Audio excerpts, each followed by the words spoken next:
Hello and welcome to another edition of WCW of Let's Play WCW 1998. 25 parts in and I still don't know the opening. Well, fact is that we are 25 wait, let me see, I have it written down somewhere. We are 25 parts in. 25 parts into this series and I still don't know the opening. Go figure. Well, like I was gonna say, we are 25 parts in, and Great American Bash, the pay-per-view, is our last part. This is the finale, the final show of this series, before we start anew with another edition of this series, and before changes are made. But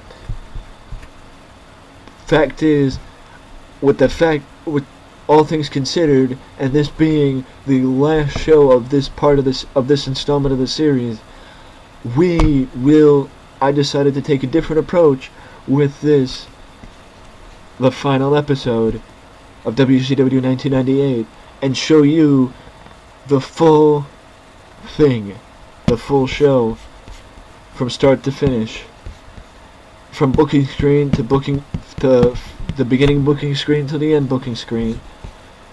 Let's get to it.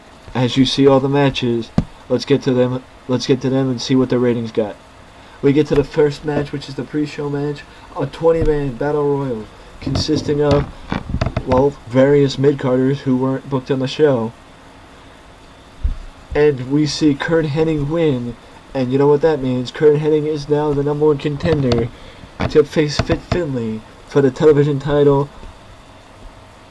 upcoming. Or he gets a television title match upcoming. And now we move to the next match, which is Perry Saturn against Raven. The stake on this match is, if Raven lost, the flock was finished. If Saturn won, the flock was free. Sorry, I was just looking at my phone. It's a whole bunch of nothing. And as you can see, Saturn won with the help of Billy Kidman. And as you can also see right here on the, if you go down to the second screen, right below, I kind of realized that, if you go right down to where it says the announcing quality lifted the match, you can see that this match was not a part of a feud. Why was it not a part of a feud? I never made it. I just didn't feel like it. That's all. That's all. But either way, Saturn won. The flock is over. The flock is finished.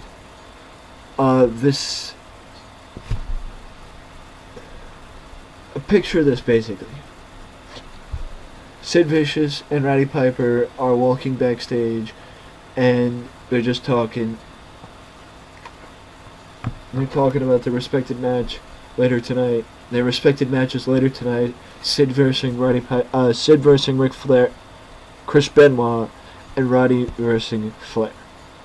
Now we move to the next segment, which I'm going to keep talking in tongues because I'm trying to talk quick, but I can't talk quick enough. You know, my head is moving quicker than my mouth. DDP is backstage on the phone talking to someone. We can't hear who, but the mystery sounds intriguing and gets us interested in what's going on, or the possibility.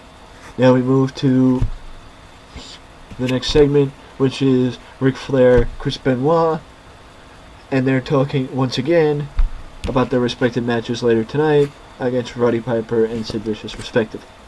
Now we move to the first of three title matches tonight. Eddie Guerrero actually retains his WCW Cruiserweight title in a 5-way match between Ultimo Dragon, Rey Mysterio, Eddie, Chavo, and Evan Courageous. The reason why Chavo got in the match is because he defeated Rey Mysterio on Nitro last week in surprising fashion, and was lucky enough to get qualified for the match because he beat somebody in the match. And Eddie cheated to win by using a foreign object to hold on to his title. Now we move to earlier in the night. Now this doesn't read like I want it to, I'm going to explain it a little more. There's two separate limos and two separate things are shown. We go to early in the show when Hogan, Scott Hall, and Eric Bischoff are shown arriving at the arena. And then we go a little later in the show where, Hogan and Bischoff are all confident about their match later tonight against Bret Hart and Davey Boy. And then we show later on in the day when Kevin Nash, Randy Savage, and Liz arrive in a different limo. What's the point? What's the point of this segment? It shows not only the cohesiveness between Kevin Nash and Randy Savage, but also the fact that even though they are not in the NWO, they still arrive in style. Now we move back into the arena where where Larry Zbyszko, Mike Tenay, and Tony Schiavone talk up the main event for the WCW World Title, Randy Savage versus Goldberg. And now we move to an interview segment with Roddy Piper and Sid Vicious. You will find later in the show that another interview segment shouldn't have happened, but think of it like this: it's Roddy Piper and Sid Vicious pushing their respective matches even more, not even thinking that their matches need more pushing, because their matches are two of the most hyped matches on the show tonight, because that feud between Flair and Team Piper has been going on in some form or fashion since December of 1997. So they push the match even more with this segment. And I'm going to tell you this much, that not only does Benoit get revenge in this match against the guy who is partly responsible for costing Benoit his TV title after Sid, Greg Valentine, and Roddy Piper injured Benoit back at Spring Stampede, which caused Benoit to vacate the WCW TV title, which was also his first official singles title in WCW. But this is also the beginning of Benoit's push to the top of WCW. And now you might say, why push Benoit? That's a discussion for the comment section or just another video, not for this. You have your opinion, I have mine. It obviously differs. So respect it or don't post it. That's all I'm going to say. Scott Steiner says something to this effect to Mike Awesome. Mike, you wanted to follow in the footsteps of that coward Kevin Nash and turn your back on your brothers, turn your back on your family. Without Hulk Hogan, you wouldn't even have a job in this company, and you have the nerve to want to turn your back on him because one guy cost you a match back at Slammer on pay-per-view. Look at me, Mike. Because this is the face of the guy who's going to end your career, and I promise you that. And now we move to a little more touchy subject, where Jim Neidhart walks in to Bret Hart's locker room and asks Bret, can we talk? He says, Bret, can we talk a second? Yeah, Jim, what's up? Jim says, Bret, are you sure what you're doing is right with Eric? Picking a fight with the owner? Picking a fight with the boss? It didn't work out the last time you did it. You know what I mean, Bret. Look, Jim. What happened last time wasn't my fault. I was loyal to that company, and he told me to leave because he couldn't afford my contract anymore. You and Davey followed me out of loyalty, so you should know what loyalty is.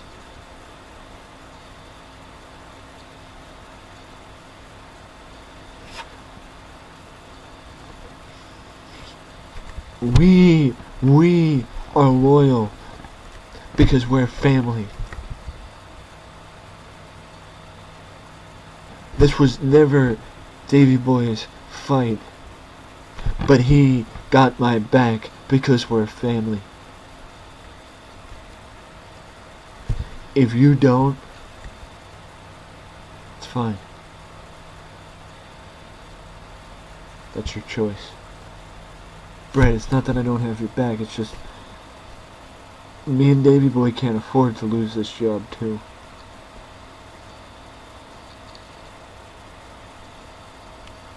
And then Jim walks out.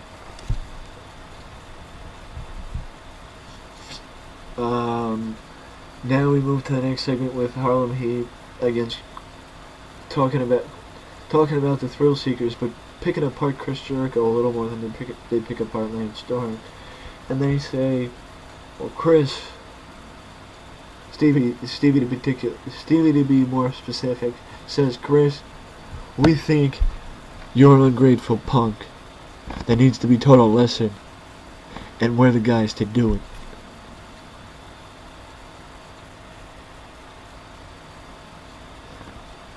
Booker takes the mic and said, Chris, Lance, you mess with us, you mess with the Heat, you're gonna get burned.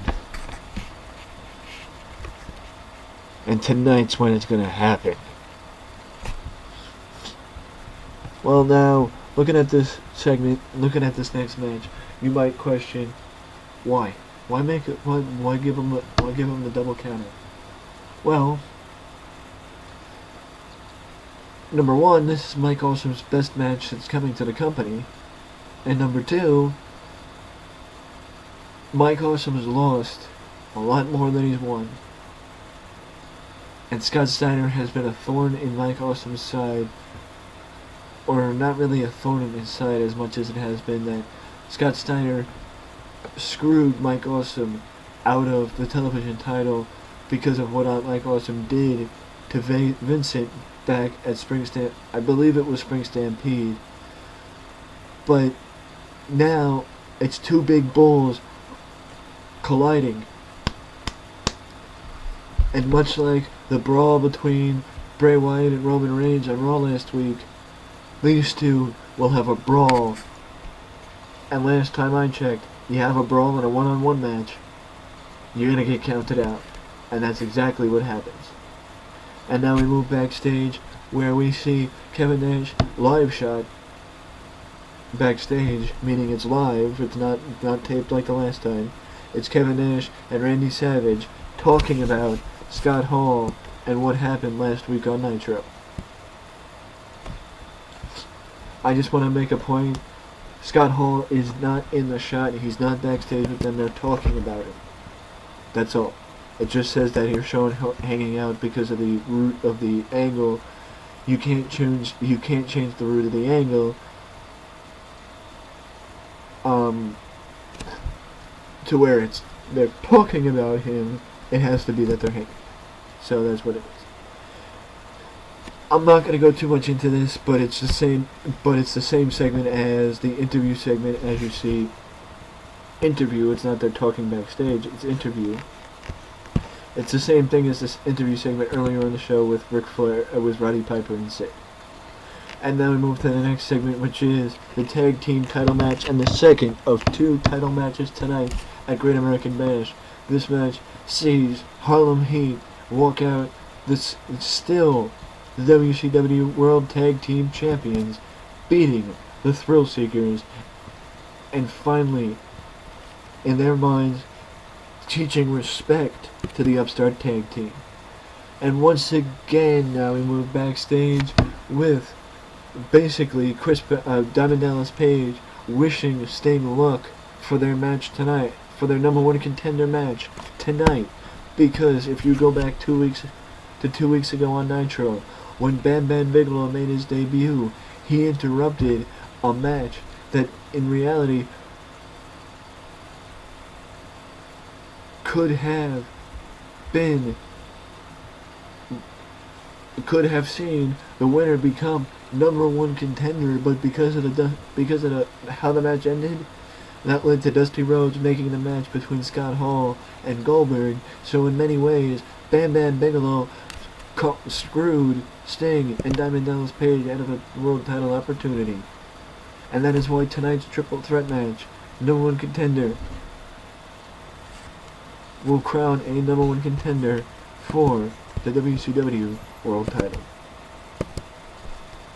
As the show continues, we advance to the next match, which is... Sorry, my cat. Say hey, Bailey.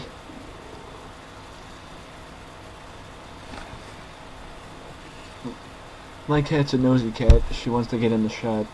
Anything she doesn't know or anything she's never seen before, she wants to explore, and she's never been in here when I was recording.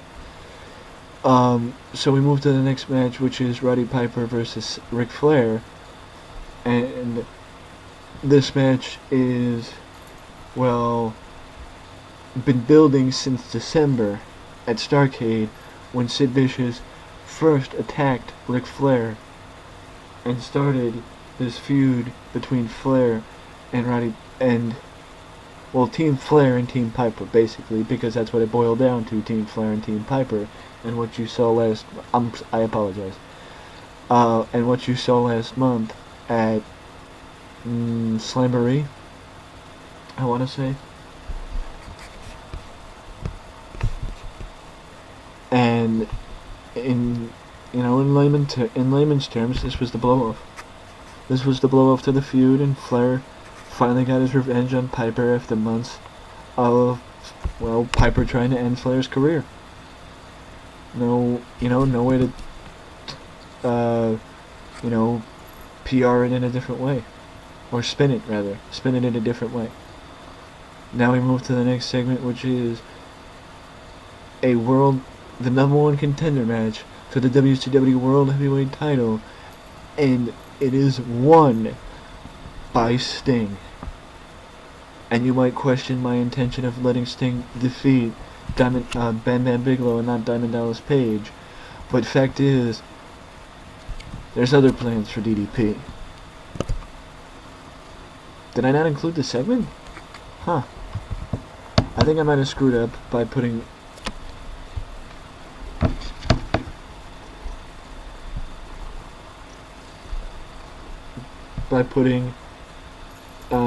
certain segments in the wrong place. Well, I did say it was a special episode, so I figure why not just let my cat stay here. You know? She's being nosy anyway, right, Bailey?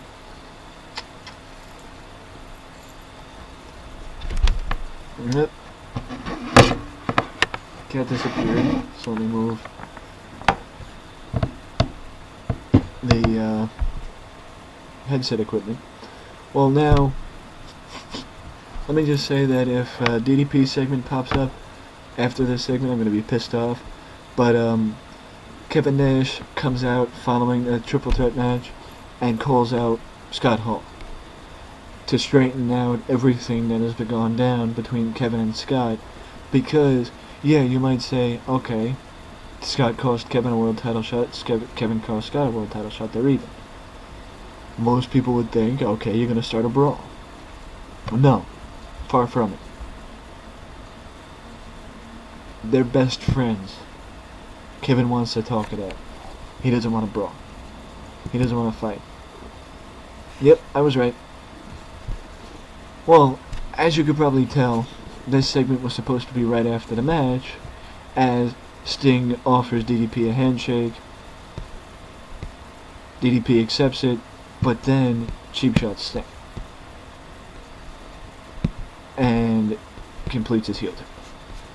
So now DDP is a heel, setting up what will be a feud between him and Sting. I do apologize for the fact that Kevin segment was a segment too soon. I do apologize for that. It wasn't supposed to be like that, but it was. Now we move to the next segment, which is Eric Bischoff against Hollywood Hogan against Bret Hart and Davey Boy Smith. Obviously, Eric Bischoff was barely able to complete the match because of exhaustion, but for Eric's first match in this series, a 63 is a very good match for a guy who doesn't normally wrestle.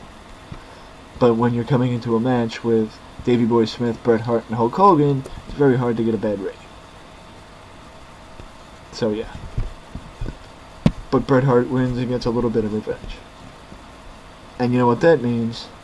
You remember Dusty's plea, Bret Hart, at the next pay-per-view Bash at the Beach, will get a one-on-one match against Eric Bischoff, and will definitely get his revenge. Oh, Jesus. What a crappy main event. I didn't think this match was going to get as bad as it did.